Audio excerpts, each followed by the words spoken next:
So here is my latest project. It's an end grain cutting board with an amazing infinity effect. I saw another YouTuber build this, MTM Wood. Maybe you've heard of him. If not, you should definitely visit his channel. He provides plans to build this cutting board, so I was excited to give it a shot. I decided to use the two species of walnut that I had on hand. I used English walnut, which is light in color, and black walnut, which is your typical dark color. I'm calling it my Walnut Implosion. I like to get raw wood from the mills and dimensionalize it myself just because it can save me some money. I chose walnut to contrast the light wood in the English walnut.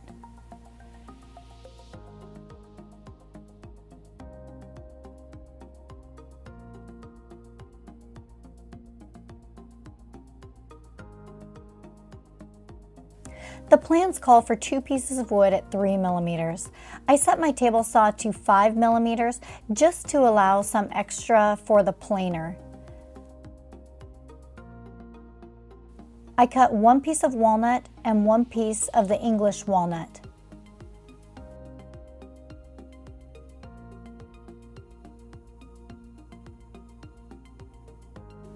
The next cut is 5 millimeters, so I set my saw to 7 millimeters.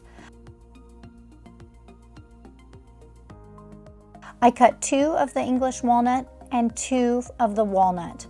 I follow this process for the rest of the cut list.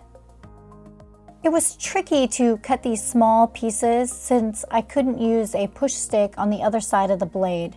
So I tried to stay to the side and clear just in case there was any kickback.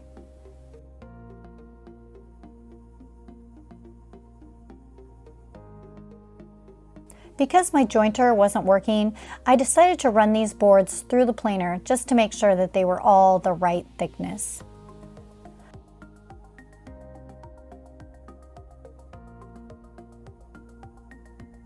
I separated the pieces into 2 stacks.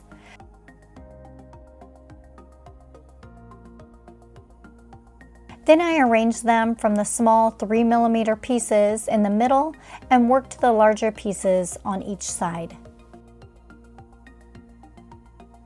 So essentially what I did here is I glued up 2 cutting boards that are exactly the same, only they will have alternating colors.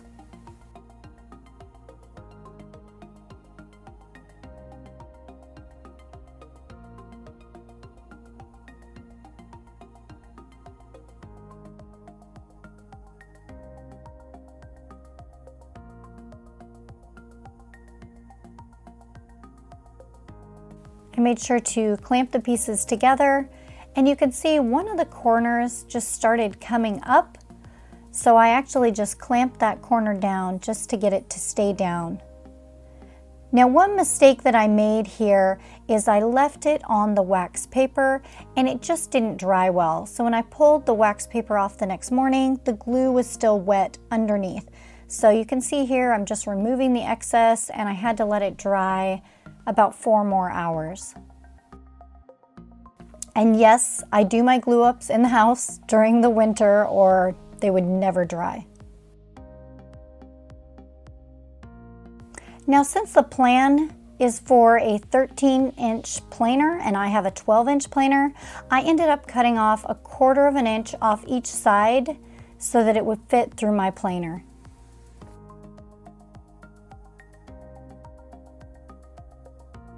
I used a block plane to knock down the high points left by the glue, just so that it would sit flat on the planer. Since I was making an end grain cutting board, it was important that I got the top and the bottom flat, as these will be the new glue up edges.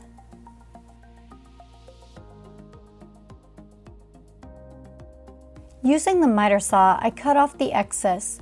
Then I set a stop at just under 1.5 inches, which will end up being the height of the cutting board.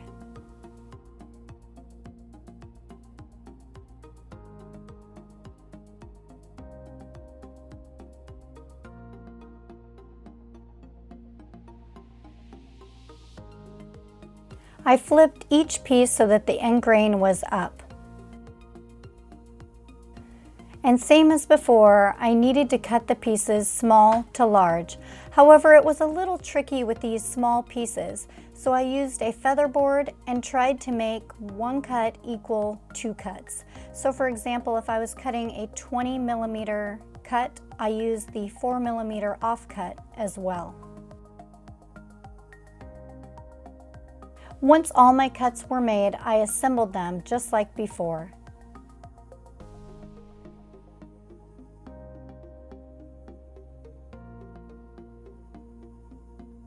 During the glue up, I was careful to make sure that my pattern lined up. However, there was still some movement during the clamp up. A subscriber suggested using salt in the middle of the glue to help prevent this, so I may try that next time.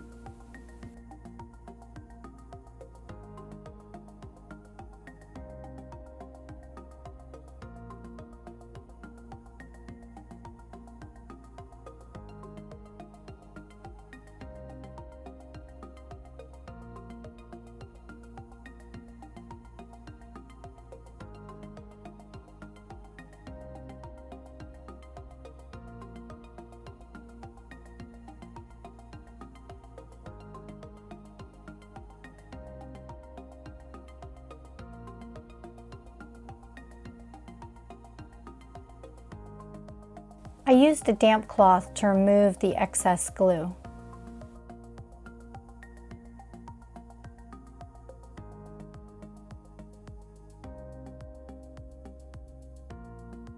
And this time I removed the wax and I let the board dry up, which worked so much better.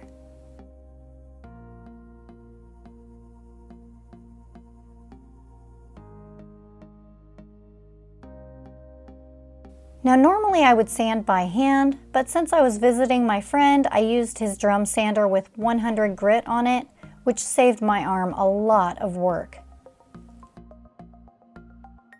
Using the miter saw, I trued up the two edges. And because I used walnut with some flaws in it, I had some holes to patch. So I used painter's tape to plug the holes on the bottom. Then I used CA glue with accelerator on the top to fill the holes.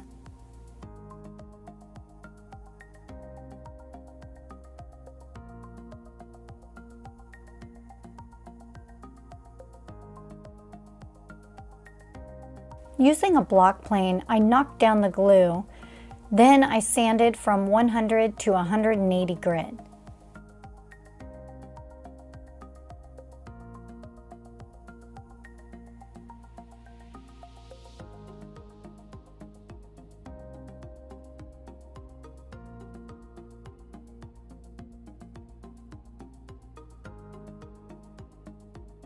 Using the router, I rounded the edges with a 1/8 inch round over bit.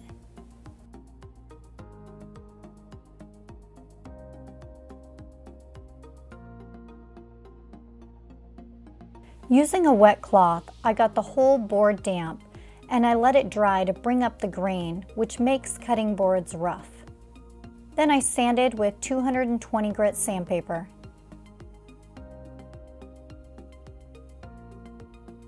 I used a jig that I created for pre-drilling the feet, just to make sure that they are all lined up correctly.